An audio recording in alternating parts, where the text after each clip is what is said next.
Tyrion Lannister was born in 273 AC as the third-born child to Lord Tywin Lannister and his wife, Lady Joanna Lannister. Joanna, Tyrion's mother, actually died while she was giving birth, and as a result of that, Tyrion's father Tywin actually has blamed Tyrion for his mother's death his entire life, along with his sibling Cersei. Tales about Tyrion's birth were spread immediately. In Old Town, it was said that Tyrion was in fact a monster. He also had a tail. His head was monstrous. He was full of thick black hair, similar to pubes. He had a beard, an evil eye, lion's claw, and teeth that were so long he was not even able to close his mouth. He was also a hermaphrodite, as in he had male and female genitalia. These were all rumors.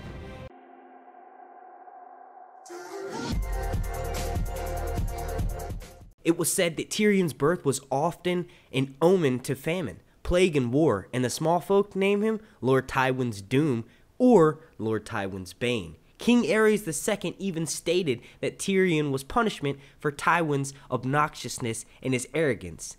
The same was said by begging brothers in Old Town, stating that Tywin had made himself greater than the king, which was only allowed by God. Tyrion was kept out of sight from the public during the visit with the Martells, and he could sometimes be heard howling.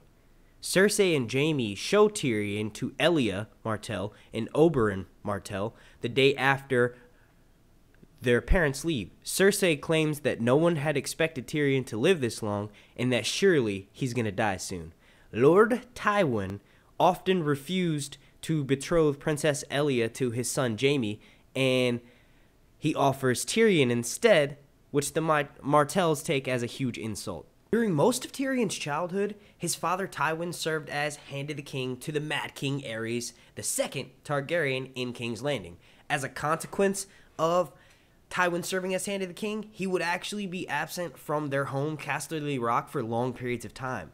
Also as a child, Tyrion was very lonely and depressed. His brother Jaime left Casterly Rock to serve as a squire at Craigcall in 277 AC, and Cersei left shortly thereafter for the court of King's Landing in 278. At the age of 6 or 7, one of his uncles taught him tumbling, which was actually left out of the show. It would have been insane to see Tyrion hopping around doing flips and shit. I, for one, am somewhat of a tumbler myself, so I think this would have been awesome to see on the show, however impractical. He actually learned how to do that for about half a year at Casterly Rock until Tywin returned from King's Landing and forbid it, but Tyrion still knows how to do it, and he actually tumbles around a lot in the books. Knowing that Tyrion would never be a knight, as a child, he figured he could become a High Septon instead. The crown that they wear actually adds a foot to his height, so that's kind of cute. He thought it would make him, taller.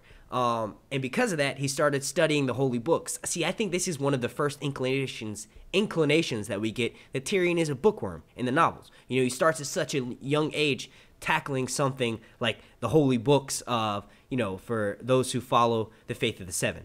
So that's pretty interesting. However, at the age of 13, Tyrion fell in love, and the thought of love and being with a woman quickly replaced the thoughts of him wanting to be a priest and serve the faith of the Seven and eventually become the High Septon.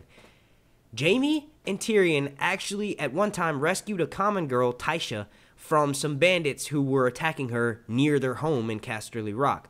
While Jaime went after the bandits, Tyrion took care of Tysha and helped heal her. To his amazement, Tysha actually liked him and didn't mind the fact that he was an imp.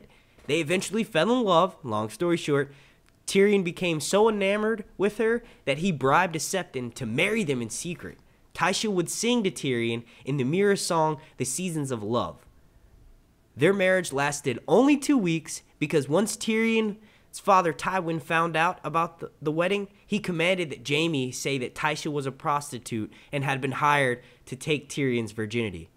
Tywin ends up having her raped by House Lannister guards, and each time they place a piece of silver in her hand, and then Tyrion would go last, and then he would place a gold coin, stating that Lannister was worth much, much more.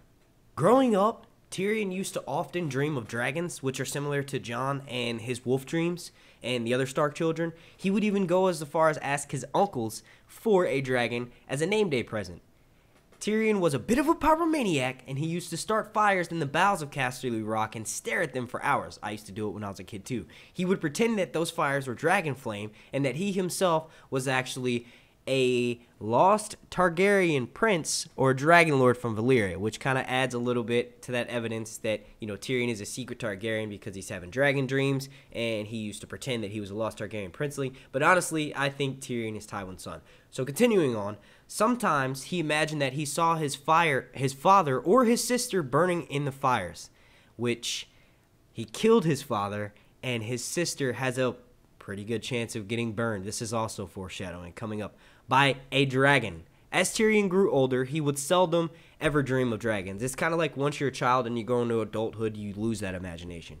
Tywin Lannister had been discussing a betrothal by Tyrion's brother Jaime and the youngest daughter of Lord Hoster Tully, Lysa. However, Jaime was named to the King's Guard in 281 AC, making Jaime unavailable for marriage. Tywin offered Tyrion as a replacement to marry Lysa, but Lord Hoster Tully said to Tywin that his daughter requires a whole man, not a half man. Tywin later tried to offer Tyrion to Lord Jon Royce and Leighton Hightower, but they took it in a similar fashion as the Princess of Dorne had done years before. Basically, no one really wants this guy. You know, it kind of adds to the depth of Tyrion's character in the novels. And in the show as well. He's never really felt wanted. You know what I mean? It was different. He felt that way with Shay, but his whole life he's always been kind of put on the back burner and treated like shit. Tywin even offered Tyrion as a husband to Delena Florent, who is a character in the books. She had been flowered by King Robert I, but Sir Colin Florent, her father, preferred to marry his daughter to Sir Hosmund Norcos instead. Now, these book names are pretty tricky to pronounce, so I do apologize if I have butchered any of them. Also, when Tyrion was young, he had committed to learn all 16 of the wonders described by none other than Lomas Longstrider, and occasionally recited them during feast. For years, he dreamed that one day he would be able to travel the world and see all of these 16 wonders for himself. And, you know, he's gotten to see the wall. He even peed off the top of it. Back in 289 AC, when he became a man at the age of 16, he wanted to take a tour of the 9 free cities as his uncles Jirion and Tyjit had done. See, there was a name that I butchered there. Tywin forbade him to do so because Tywin is a dick, and instead, Tywin gave him charge of all the cisterns and drains. Yes, I said that one right. Cisterns and drains at Casterly Rock. They were the cleanest poop filled drains that, you know, there had ever been. He did a good job at that. When Tyrion was 18, his uncle Jirion left on a journey for Valyria to recover the ancient Valyrian steel blade Bright War, which had once been a part of House Lannister, but it was lost a long time ago. Lord Tywin forbade Tyrion to go on this journey as well, because once again, Lord Tywin is a dick. When Cersei married King Robert I in 284 AC, Tyrion came to King's Landing for the wedding, where he sought out the dragon skulls, which had decorated the Iron Throne during most of the Targaryens' reigns, which, at that point, Robert had actually taken them down. For his 23rd birthday, Tyrion received a mar from his brother Jaime, which I looked up what a mar is, and pretty much, you know, you guys can correct me down in the comment section, but I think it was a female horse. A female of some type of animal. You know, probably a horse or a goat, maybe a pony or something. And also, this is really important because this might come back up if we get to see Casterly Rock in the upcoming Season 7. Tyrion actually keeps a suit of plate armor crafted exactly for his misshapen body at Casterly Rock. So this could be, you know, yet another reason for us to go see Casterly Rock. Either Cersei escapes to Casterly Rock, or Tyrion has to go there to pick up his armor for the upcoming Battle for the Dawn.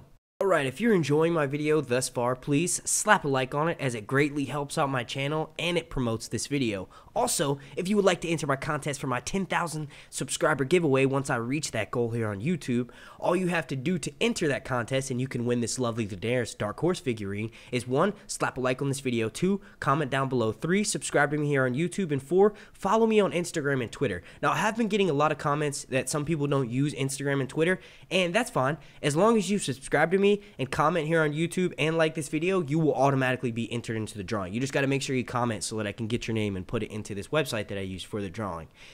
I also want to go ahead and bring up at this time that I have revamped my Patreon, as ads rarely play in my videos these days, and I don't really make much off of YouTube. Not that that's what drives me here. Honestly, I do this as a hobby because I really enjoy this kind of thing.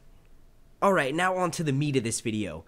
Tyrion is fascinated with dragons, both in books and show. It's different, just like with a lot of other things between book and show, but the fascination is there and the dragon dreams are there. Now, that brings me to this scene where Tyrion is talking with Missandei and Grey Worm and Varys, and he asked Missandei, he said, do the dragons consider you a friend? And she says, yes, I've been around them many times and they've never hurt me. Tyrion says, well, you know, a lot of maesters think that dragons are as smart as men and smarter than some men. So Tyrion realizes, he goes, hey, I'm their friend. So obviously when Tyrion goes downstairs, nothing really happens to him, and Rhaegal and Viserion allow him to take off their collars. So they could sense that. At that point, they had never seen him around Daenerys. So they know something's up. There's something they sense about Tyrion, you know, the opposite of off-putting to them. I predict that in Season 7, Tyrion will in fact mount a dragon. If you disagree with my statement, please comment down below and explain why. I think that the only reason they showed Tyrion bonding with the dragons was that because he's going to bond with them at a later moment, and it's going to be even greater. I had made predictions that since Tyrion actually built a saddle in order for Bran to ride a horse, and Bran was kind of in the same boat in the sense that he was crippled and he couldn't ride a horse like a normal man, and Tyrion is short, so he can't ride a horse like a normal man.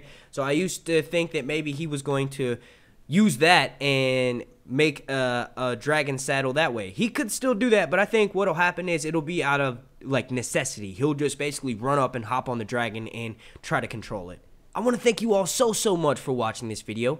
The like goal is going to be 150. If you would like to enter my contest for the Daenerys Dark Horse figurine for once I hit 10,000 subscribers here on YouTube, all you have to do is like this video, comment down below, subscribe to me here on YouTube, and follow me on Twitter and on Instagram. Also, if you would like to make a donation to my Count of Thrones GoFundMe for the upcoming Count of Thrones in Nashville, Tennessee, you can click the link up here as well.